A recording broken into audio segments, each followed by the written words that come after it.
বাংলাদেশের মানুষ এই যে নাহিদরে, জাদ্দিস আলম, হাসনাত আবদুল্লাহ এরে কতটুকু জনগণ মানে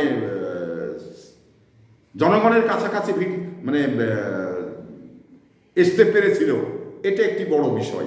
তো এ আসার পরেই আজকে তারা এই আপনার সরকারে থেকে বা উপদেষ্টা থেকে এই যে রাজনৈতিক দল তারা আত্মপ্রকাশ ঘটালেন, তো এই রাজনৈতিক দল আত্মপ্রকাশ ঘটানোর পিছনে আমি তো দেখছি যে সরকার আর এই হাসনাত আবদুল্লাহ বা জার্জিস বা নাহিদ এরা তো একাকার হয়ে গেছে।